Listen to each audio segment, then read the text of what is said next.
Hi everyone, how are you guys doing? I'm hoping everyone is doing fine. So, I was having a lot of thoughts lately, but I was not motivated enough to record anything because sometimes I start thinking something and then I just stop thinking what I'm thinking and then, I just get lost into my mind. But I just came back from work and I was sitting watching some videos just for relax a little bit before I started to working on my house organization. And I saw this clip, which I'm not gonna get too much into it, but I just want to say that it was this girl talking about a trauma that she faced, and an interviewer saying that it was pretty much her fault, or implying that it was pretty much her fault, and that made me very much motivated into having this conversation because I faced some trauma growing up, and I see reflections of what happened in my daily life. And I don't know if anyone ever watched Baby Rainer. I don't know if I'm pronouncing the name of it correctly, but this series on Netflix that talk about the cycles of someone who was traumatized and how this person tend to take actions that people watching are just like, why is this person doing this?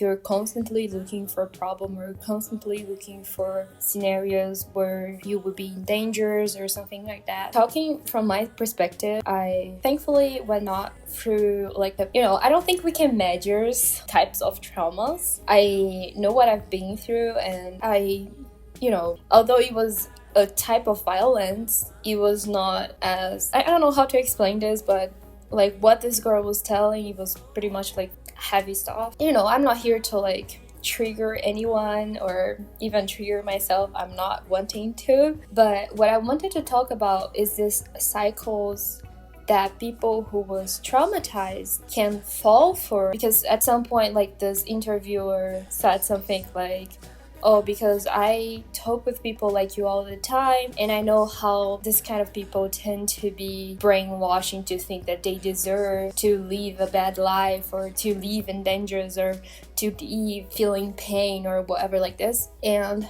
I disagree so much with him. There's always someone who's going to say oh, I was brainwashed into being in a relationship where this person makes everything worse in my life, but I was brainwashed into staying in it. And this is a situation. Another situation is someone who is traumatized after the trauma. As I'm saying, I'm saying trauma, but I don't have a lot of knowledge into psychology or anything.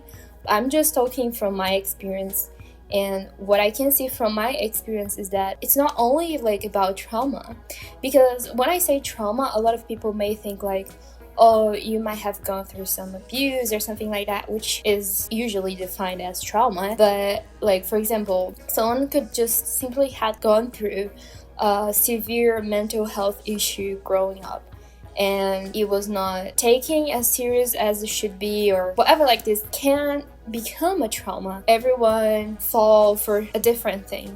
There are some people who get extremely emotional when their pet dies, and some people really don't mind the pain of this person who lost their pet is not invalid. You know what I'm saying? I don't know if you guys can comprehend what I'm saying, but people don't even need to have gone through a very harsh trauma, but something is enough to trigger this, in my opinion. And so I struggled with a trauma when I was very much young. Growing up and figuring out what happened, it was a process that was extremely hard, and I think it still is today. What I can see from that, I'm sure if you ever had a trauma, you will agree with some of what I'm saying, because you take actions and you don't even know why you're taking them. Sometimes you self-sabotage a lot. These days ago, I was talking with my boyfriend, and I was I don't know why, but I keep self-sabotaging myself. I know I have things to do. I know, one thing is your brain telling you, get up and go get some water. You spend the whole morning without drinking water, and you are looking to your bottle, you're You know where the water is, you're reminding yourself that you need to get up and go get your water, and you look to the situation and it feels good to not go and get water. Like, this is just a simple example of like how self-sabotage is so awful, because you know it's not right. You know you're like sabotaging yourself. You know you're wrecking with your life, but you still keep doing it because somehow it pleases you. And you know, I probably should seek for like a psychologist. But what I wanted to like talk about is pretty much how people think that, one, telling this girl that, well, she got beaten up because she deserved it, you know, she was looking for it, like she was in a dangerous neighborhood, are gonna make any difference. This is not how it works. Person, like, she knows what she's doing is wrong, but she just cannot stop doing it. And it's not because it's like a drug. Someone who's an addict doesn't like doing drugs. I mean, some people like to, I don't know about that, but sometimes it's not about liking what you're doing, but pretty much not being able to do anything else, because maybe any other move is going to be more painful for some reason that I don't know how to explain. I hope this is not so much messed up, but watching Baby Rainer made me cry a lot, because it's almost like you're seeing him taking actions and you're like, please don't do this, stop doing this with your life, but he kept doing it. And this is such the cycle of trauma. You keep searching for self-sabotage and destructive behavior. I don't know, maybe I'm wrong, but I have the feeling that those people who do this kind of stuff is the ones that takes the most responsibility from their actions, because the cycle, like, I believe that the cycle works barely this way, you know? Oh God, I'm not feeling good, I'm gonna do something that will destruct my life. Then I do something that destruct my life,